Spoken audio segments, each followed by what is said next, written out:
வணக்கம். தமிழ் ஃபுட் கார்னரில் இன்றைக்கி உருளைக்கிழங்கு ஃப்ரை பண்ண போகிறோம்.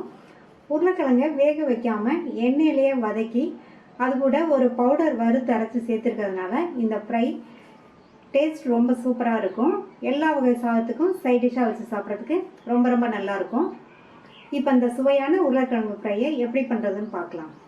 இது வரைக்கும் நம்ம சேனலை சப்ஸ்கிரைப் பண்ணாதவங்க சப்ஸ்கிரைப் பண்ணிவிட்டு பக்கத்தில் உள்ள பெல் பட்டனையும் கிளிக் பண்ணிக்கோங்க. 300 கிராம் உருளைக்கிழங்கை மேல் தோலை சீவி கட் பண்ணிவிட்டு நல்லா 2-3 தடவை வாஷ் பண்ணிவிட்டு கொஞ்சமாக உப்பு கலந்த தண்ணியில் போட்டு வச்சுருக்கேன். இந்த மாதிரி உப்பு கலந்த தண்ணியில் போட்டோம்னா கிழங்கு கருத்து போகாமல் இருக்கும். உருளைக்கிழங்கை ரொம்ப சின்னதாகவும் இல்லாமல் பெருசாகவும் இல்லாமல் இந்த மாதிரி சைஸ்க்கு கட் பண்ணிக்கணும். ஸ்டவ்வில் ஒரு பேன் போட்டிருக்கேன்.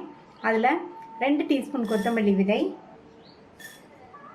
1/2 டீஸ்பூன் மிளகு, 1/2 டீஸ்பூன் சீரகம் சேர்த்த எல்லாத்தையும் நல்லா கருகிராமல் வறுத்துக்கணும். வாசனை வர வரையும் வறுத்துக்கலாம். சேர்த்த எல்லாமே நல்லா வறுபட்டு வாசனை வந்துடுச்சு. இதை ஆறுனதுக்கப்புறமா மிக்ஸி ஜாரில் சேர்த்துக்கலாம். இது கூட 3/4 டீஸ்பூன் தனி மிளகாத்தூள் சேர்த்து நல்லா ஃபைன் பவுடராக அரைச்சிக்கலாம்.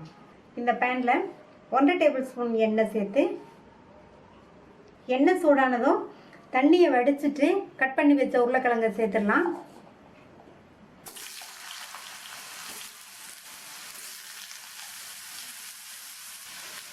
இந்த உருளைக்கிழங்கை நல்ல எண்ணெயிலேயே நல்ல ஃப்ரை ஆகிற மாதிரி இந்த மாதிரி வறுத்துக்கணும். ஸ்டவ்வை மீடியம் ஃப்ளேமில் வச்சுட்டு இந்த உருளைக்கிழங்கை எண்ணெயிலேயே இந்த மாதிரி நல்லா வதக்கிக்கணும். கிழங்கோட கலர் லைட்டாக மாறி வர வரைக்கும் வதக்கிக்கணும். அதுக்கு கிட்டத்தட்ட 6லேருந்து 7 நிமிஷம் ஆகும். இப்போ 7-8 நிமிஷமாக எண்ணெயிலேயே நல்லா வதக்கி உருளைக்கிழங்கோட கலர் வந்து லைட்டாக மாறி இருக்கு. இந்த அளவுக்கு வதக்கிக்கணும். டைம் கொஞ்சம் முன்ன பின்ன ஆனாலும் இந்த மாதிரி கலர் வர மாதிரி வதக்கிக்கணும். இந்த உருளைக்கிழங்கு எடுத்து தனியாக வச்சுக்கணும்.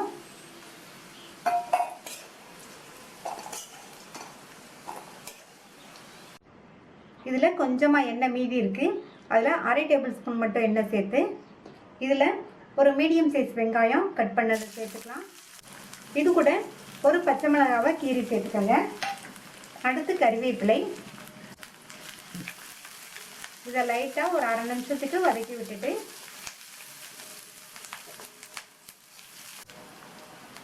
5 பூண்டும் 1/2 இன்ச் அளவு உள்ள இஞ்சியும் இடித்து வச்சுருக்கேன். அதை இதில் சேர்த்துக்கலாம். இது கூட 1/4 டீஸ்பூன் மஞ்சள் தூளையும் சேர்த்து நல்லா வதக்கி விட்டுட்டு இதில் இஞ்சி பூண்டை இடித்து சேர்த்துருக்கோம். அப்படி சேர்த்துருக்கிறதுனால இந்த ஃப்ரை நல்ல வாசனையாக சாப்பிட்றதுக்கு நல்ல டேஸ்ட்டாக இருக்கும். இது கூட இதுக்கு தேவையான அளவு உப்பு சேர்த்துட்டு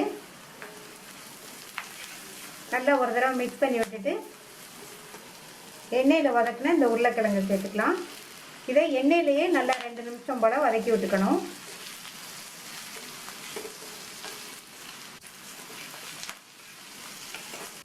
நம்ம சேர்த்துருக்கிற உருளைக்கிழங்கு இந்த வெங்காயம் இஞ்சி பூண்டோடு சேர்த்து ஒரு 2 நிமிஷத்துக்கு நல்லா வதங்கணும். இப்போ 2 நிமிஷம் ஆச்சு. நம்ம வறுத்து அரைச்ச அந்த பொடியை சேர்த்துட்டு நல்லா ஒன்றா கலந்து விட்டுறலாம்.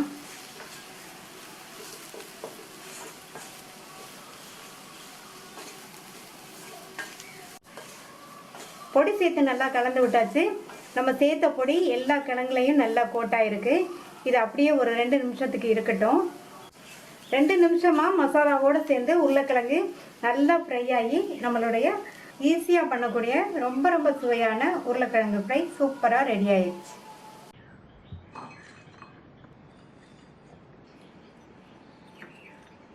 நீங்களும் இதே மாதிரி இந்த உருளைக்கிழங்கு ஃப்ரையை ட்ரை பண்ணி பார்த்துட்டு உங்கள் கமெண்ட்ஸை சொல்லுங்கள். தேங்க்யூ.